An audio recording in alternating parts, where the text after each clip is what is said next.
Hello friends, आपका हमारे YouTube channel में आरपीएस फिजिक्स में आपका स्वागत है। और आज हम डायमेंशन के सेकंड पार्ट में देखते हैं कुछ मोस्ट इम्पोर्टेंट यूनिट्स के डायमेंशन और उसके बाद डायमेंशन एनालिसिस, जिससे कि उसके बाद कन्वर्जन देखते हैं। तो आइए चलते हैं। Number 1, energy. एनर्जी का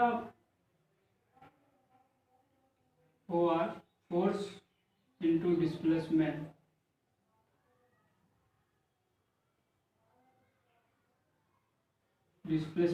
फोर्स इंटू डिस्प्लेसमेंट, या इसको आप, ये भी आपने बहुत फेमस इक्वेशन है आइंस्टीन का, E equal to mc²।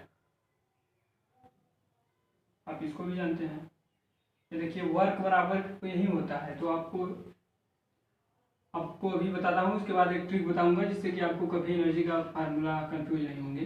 Force का F इक्वल टू ma होता है ना, फोर्स का ma होता है, डिस्प्लेसमेंट का d। मान लीजिए यही mc, ये देखिए क्या करता है, मास इंटू वेलोसिटी का स्क्वायर, यही है। तो बस उसी को ये लिख दिया है, मास इंटू, मास का m लिखेंगे, एक्सेलरेशन का आप जानते हैं a equal to v upon t होता है। अब वी इक्वल टू, ये भी आप जानते हैं, डी बाई टी। तो पहले इसका लिखेंगे, फिर इसके बाद, तो आपको थोड़ा समझना है बस यहाँ। तो अब क्या हो जाएगा, इसका हो जाएगा एल टी माइनस 1, डिस्प्लेसमेंट का एल मीटर में नापेंगे और टाइम टी ऊपर चल जाए, और यही वेलोसिटी के बराबर यहाँ रख देंगे और टी यहाँ ऊपर चढ़ जाएगा, तो इसका हो जाएगा एल टी की पावर -2, यही रख देंगे, एल टी की पावर -2 इंटू एल, क्या हो जाएगा एम एल टी के पावर -2, ये 2 हो जाएगा यहाँ से, वो मल्टीप्लाई होगा तो। और उसके बाद चलते हैं, और आपको इसी से मैं ट्रिक बता, कोई सा भी एनर्जी हो, चाहे पोटेंशियल एनर्जी हो, चाहे इलास्टिक एनर्जी हो, चाहे काइनेटिक एनर्जी हो, चाहे रोटेशनल काइनेटिक एनर्जी, अगर उसमें काइनेटिक एनर्जी लगा, एनर्जी उसमें आ गया, तो आपको ml_t−2 ही उसका वो, अगर आप कभी भूल भी जाए तो ml2t−2 ही यही होगा इसका। एनर्जी का हर जगह यही डायमेंशन होता है, बस केवल एक जगह सरफेस एनर्जी के छोड़, आपको बहुत रेयर जगह जो हो जाए गलत हो जाए, ये हर जगह 98% सही होगा आपका है। और दूसरा चलते हैं, प्लांक कांस्टेंट आप देखते हैं, प्लांक कांस्टेंट, इसका होता है एनर्जी अपॉन फ्रीक्वेंसी होता है, एनर्जी अपॉन फ्रीक्वेंसी, या इक्वल टू, या इसको फार्मूले से भी याद कर सकते हैं, E equal to H new.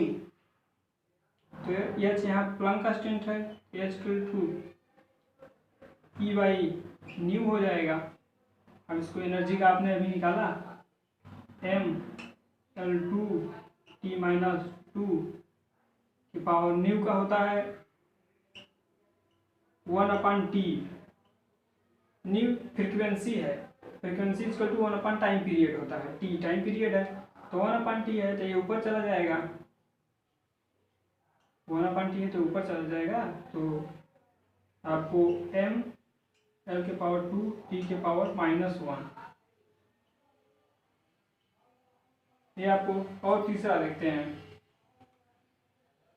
ये मोस्ट इंपोर्टेंट है, ये सब प्रीवियस ईयर क्वेश्चन में पहले आ चुके हैं कई बार।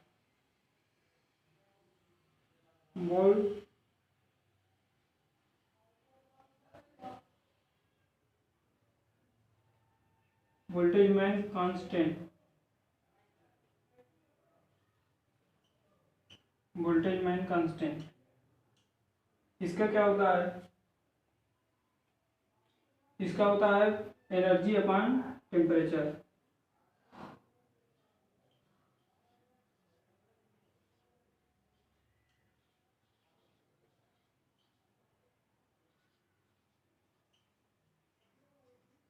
टेम्परेचर, एनर्जी अपन टेम्परेचर होता है इसका। तो एनर्जी का आपने देखा ही है, टेम्परेचर को केल्विन में लिखते हैं, तो इसका हो जाएगा के एम एल 2 टी के पावर -2 अपान के ऊपर हो जाएगा एम एल के पावर 2 टी के पावर -2 के पावर -1, या कहीं इसको थीटा भी मान लेता है। चलिए और दूसरा देखते हैं। आपको जहाँ भी कहीं कंफ्यूजन हो या फिर कोई दिक्कत आ रही है तो आप कमेंट बॉक्स में कमेंट कर सकते हैं, उसके बाद आपको सोल्यूशन मिल जाएगा। चौथा, आइए चौथा क्या होता है, इम्पल्स।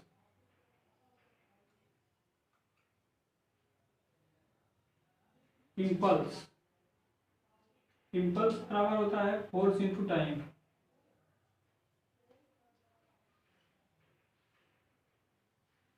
फोर्स इंटू टाइम, इसको आप फार्मूले से याद कर सकते हैं, I=F/T।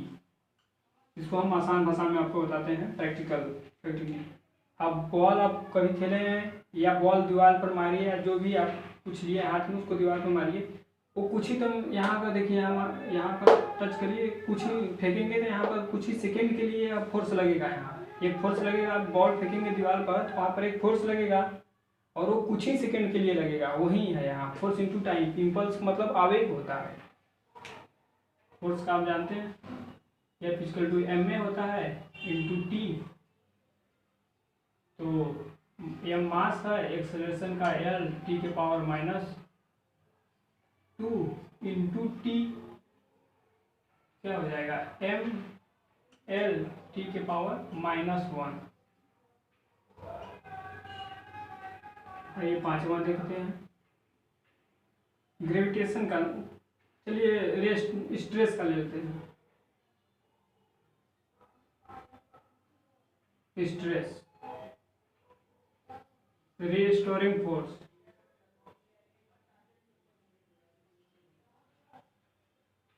Restoring force upon area होता है, एरिया। अब इसको आपको प्रैक्टिकली अभी दिखा देता हूँ। अब देख रहे हैं ये बॉटल है और आपका ये हाथ है, आप इसे यहाँ प्रेस करिए, प्रेस कर रहे थे, ये दब रहा है, प्रेस पर दबा और फिर आप छोड़ देते हैं तो पुनः अपने वापस स्थिति में आ जाता है। तो आपने कुछ फोर्स लगाया और आपका जो हाथ, यहाँ हाथ था, कुछ न कुछ उसका एरिया था, तो ये स्टोरिंग फोर्स के कारण ही वापस अपने पुनः स्थिति में आ जाता है। तो वही फोर्स, आप कुछ न कुछ फोर्स लगाया और कुछ न कुछ एरिया था, वही फोर्स अपन एरिया हो गया। फोर्स का ma होगा, एरिया का a, तो m मास हो गया, l t-2 एक्सेलरेशन का, एरिया का l के पावर 2, क्योंकि विड्थ इंटू हाइट होता है, विड्थ इंटू लेंथ, लंबाई गुणित चौड़ाई, तो m l के पावर -1 t के पावर -2, ये हमारा हो गया स्ट्रेस का। उसके बाद छठा आ जाते हैं हम लोग, ग्रेविटेशनल कांस्टेंट।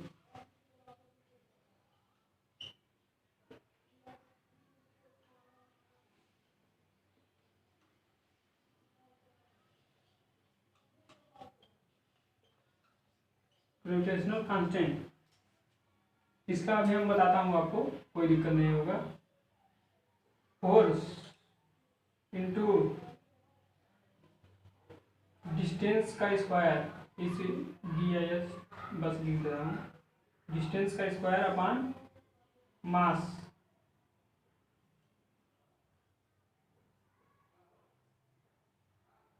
इसको आप साधारण आप पढ़े होंगे, या F=2 G(m1 m2 r²। वही इसको G को यहाँ लिया दीजिए आप, G जब यहाँ आ जाएगा तो F इधर देखिए, फिर ये गुणा हो जाएगा अपॉन m1 m2। अब इसको फोर्स जानते हैं, डिस्टेंस r डिस्टेंस है, मास है, तो आप साधारण से इसको निकाल सकते हैं। एम एल टी के पावर -2 फोर्स का हो गया इंटू डिस्टेंस। एल डिस्टेंस को मीटर में आप मेजर करेंगे, एल के पावर 2 हो गया। अब मास का एम के पावर 2 हो जाएगा क्योंकि 2 मासेस हैं। यहाँ से एक कैंसिल आउट होगा, एम के पावर -1 एल के पावर 3 टी के पावर -2 ये हो गया। अब इसे आप वीडियो पॉज कर लिख लीजिए या स्क्रीनशॉट ले लीजिए और एक बार और अपने कोई भी आप जो भी आपके पास बुक है उससे क्वेश्चन करिए। अगर क्वेश्चन करने में कोई प्रॉब्लम हो रही है तो कमेंट बॉक्स में कमेंट कीजिए, इससे आपको कोई प्रॉब्लम नहीं होगा। थोड़ा सा आप देख लीजिए अब कुछ, और आपको ये जो भी कराया गया है बहुत ही मोस्ट इम्पोर्टेंट है। आपको कोई भी एग्जाम हो उसमें सभी में आया हुआ है। और उसके बाद आप आते हैं डायमेंशन एनालिसिस।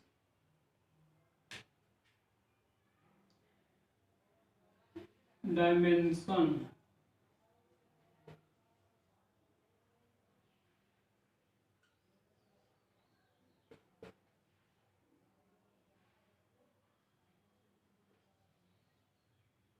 मतलब बीमी विश्लेषण का यूज, हिंदी में बीमी विश्लेषण का यूज।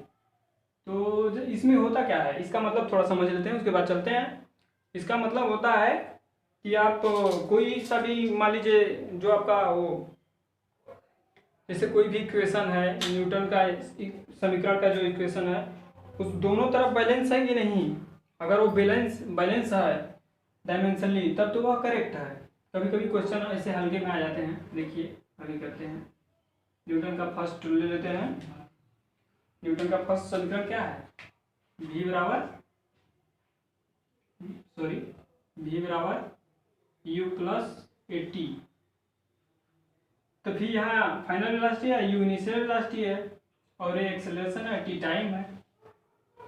तो v का डिस्प्लेसमेंट अपन टाइम होता है, l के पावर t-1 हो जाएगा और इसको हम ब्रैकेट में लिख देंगे। और u का भी यही होगा क्योंकि u भी एक तो वेलोसिटी ही है, l t के पावर -1 और a को देख लेते हैं, a t है, ये एक्सेलरेशन है तो v/t होता है इंटू टी है, यही है। तो v का आपने निकाला ही है और नीचे से t चला जाएगा तो l t के पावर -1 इंटू t/t। तो t से t एक कैंसिल आउट होगा, एक ऊपर जाएगा, l t के पावर -1। ये देखिए तीनों एक बराबर आ रहा है, l t के power -1 equal to l t के power -1 equal to l t के पावर -1। ये डायमेंशनली करेक्ट है क्योंकि देखिए तीनों का बराबर आ रहा है। आइए चलते हैं दूसरा समीकरण देख लेते हैं। दूसरा समीकरण क्या था, x equal to U T plus half A T का स्क्वायर। x क्या है, डिस्टेंस है, u आपका वेलोसिटी है, t टाइम है, ये एक्सेलरेशन है। हाँ और आपको एक इम्पोर्टेंस है कि मतलब कभी भी कांस्टेंट का डायमेंशन नहीं लिखा जाता है, कांस्टेंट का कोई डायमेंशन नहीं होता है, या फिर ट्रिग्नोमेट्रिक रेशियो आपको उसका भी नहीं होता क्योंकि साइन थीटा बराबर आप कुछ भी लेंगे, लंब बटे कट होगा, ये क्या होगा, डिस्टेंस ही है तो ये कट जाएगा। डिस्टेंस इसका कोई बीमा नहीं होता है, बीमाहीन है सब। तो यल हो जाएगा इसका x का। ut का देखते हैं, ut equal to u velocity है, t टाइम है। तो अभी आपने वेलोसिटी का निकाला t-1 इंटू टी, इसमें t है तो t से t कैंसिल आउट हो जाएगा तो यल बचेगा डिस्टेंस ही। और उसके बाद आते हैं at का स्क्वायर। आपने अभी वेलोसिटी अपन टाइम होता है इसका, तो वेलोसिटी का l t के power -1 upon t into T square. ये टी ऊपर जाएगा, टी के पावर -2, टी स्क्वायर से टी स्क्वायर कट जाएगा, ये भी है, ये आ गया। देखिए तीनों एकदम L equal to L equal to L dimensionally correct है। अब इसके बाद चलते हैं, इसके बाद हम आते हैं कि चलिए इसी को अच्छा लिख लीजिए। उसके बाद सिस्टम ऑफ यूनिट में आते हैं।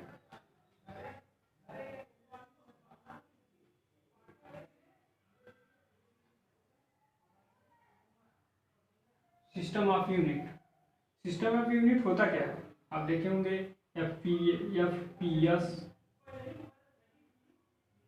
सी जी एस, एम के एस। तो हम लिख सकते हैं लेंथ मास टाइम। हम किसके, एफ का फुट होता है, ये मीटर में नापते हैं, फुट, पाउंड एक किलोग्राम में नापते हैं, पाउंड सेकेंड। मनुष्य का आप जानते हैं कि वो मस्तिष्क कितने का 14 के आसपास होता है, और लड़कियों का 13 दशमलव कुछ होता है।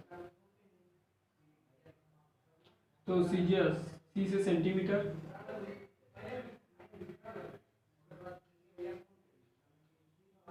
और ग्राम जी से सेकेंड,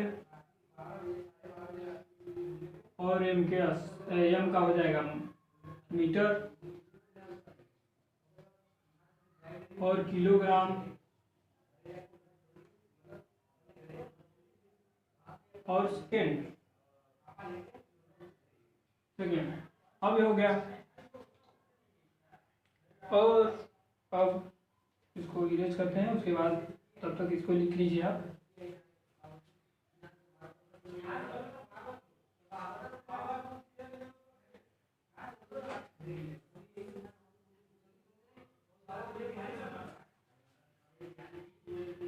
और एक क्वेश्चन ये है, देखिए क्वेश्चन नंबर 1 डाल के लिखिए, गिवन रिलेशन। कभी कभी एक रिलेशन देगा, a equal to a plus b t का square plus c by t, और उसके बाद बोल देगा find out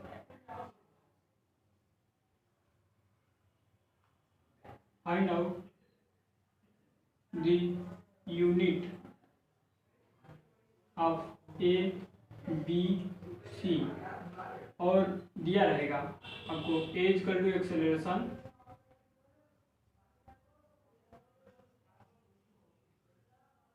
A equal to acceleration, और टी इक्वल टू टाइम दिया। अब इसको आते हैं निकालते हैं, देखिए सोल्यूशन गिवन हमें क्या है, a equal to a plus b t का square plus c by t. अब इसको देखते हैं क्या क्या आता है, ए बी सी का मान कैसे आप निकालते हो इसी। अब इसको अलग अलग कंपेयर करना है, इसके साथ इसको, फिर इसके साथ इसको, मतलब सबको साथ में नहीं लेना है। तो ए इक्वल टू ए, तो एक्सेलरेशन यहाँ दिया है, एक्सेलरेशन का आप जानते हैं वेलोसिटी अपन टाइम, वेलोसिटी का क्या होता है डिस्प्लेसमेंट अपन टाइम। तो एल टी के पावर -2 हो जाएगा, अभी आपने निकाला है एक्सेलरेशन का, इक्वल टू ए। और आप देखते हैं b t square equal to a, इसको सबको अलग अलग कंपेयर कर देंगे। एक को आपको पता है ए का एल टी के पावर -2, और बी टी का स्क्वायर है यहाँ दिया, तो बी इक्वल टू हो जाएगा एल टी के पावर -2 अपान टी स्क्वायर हो जाएगा, तो ये ऊपर चढ़ जाएगा इसके बाद, तो एल टी के पावर -4 हो जाएगा। सॉरी देखिए यहाँ पर आपको जब भी लिखना है तो इसमें लगा देना है। और उसके बाद आते हैं हम c by t equal to a, c by t equal to a, तो एक आपने लिखा एल के पावर t-2 और c बाई टी हो गया, तो c equal to L T के पावर, ये टी ऊपर आप इसमें तो ये गुणा करेंगे तो यहाँ चला जाएगा तो -1 हो जाएगा। ऐसे आप कोई भी रिलेशन दे सकता है, आप ऐसे ही रिलेशन। चलिए दूसरा एक एग्जांपल और ले लेते हैं। Given the relation v equal to a plus b by t का square plus c by c t square, इसी को हमने उल्टा कर दिया अब इलास्टिक। और यहाँ आपको करेगा फाइंड आउट, वहीं फिर बोलेगा find out A B, find out unit A B, unit A B C. और गिवन आपको v इक्वल टू दिया है, v इक्वल टू वेलोसिटी और t टाइम दिया है, टाइम। तो चलिए देखते हैं v इक्वल ए, सभी को अलग अलग कंपेयर करना है इसमें। तो v इक्वल टू क्या होता है, डिस्प्लेसमेंट अपन टाइम। डिस्प्लेसमेंट को हम किस में मेजर करते हैं, मीटर में। तो मीटर का क्या होता है, स्वतंत्र चर में आप पढ़े हैं फंडामेंटल क्वांटिटी, एल मीटर में नापेंगे, एल बाई टी हो जाएगा। इसको लिख देंगे एल के पावर t-1, ये हमारा आ गया ए इक्वल टू, ये तो हमने सब यहाँ इसको हटा देते हैं, आ गया। और अब कंपेयर करते हैं b by T square equal to V. तो वेलोसिटी का आपने अभी निकाला एल के पावर t-1 और b बाई टी स्क्वायर है, तो b इक्वल टू हो जाएगा एल टी के पावर -1 इंटू टी के पावर 2 हो जाएगा, टी के पावर 2, तो एक कैंसिल आउट हो जाएगा। तो एल टी के पावर, बस एल टी लिख लीजिए, चाहे टी के पावर 1 लिखिए या ना लिखिए तो भी बात वही है। और सी टी का square equal to V. Elastic आपने निकाला एल टी के पावर -1 सी टी का स्क्वायर, तो C equal to L T के पावर -1 अपान टी के पावर 2, क्या हो जाएगा एल टी के पावर -3, ये ऊपर चढ़ेगा तो तो आज यही तक, उसके बाद अगले सेशन में देखा जाएगा। अब तब तक के लिए यहाँ तक लगाइए, कोई भी अगर प्रॉब्लम आती है तो आप कमेंट सेक्शन में कमेंट करिए। Thank you for watching.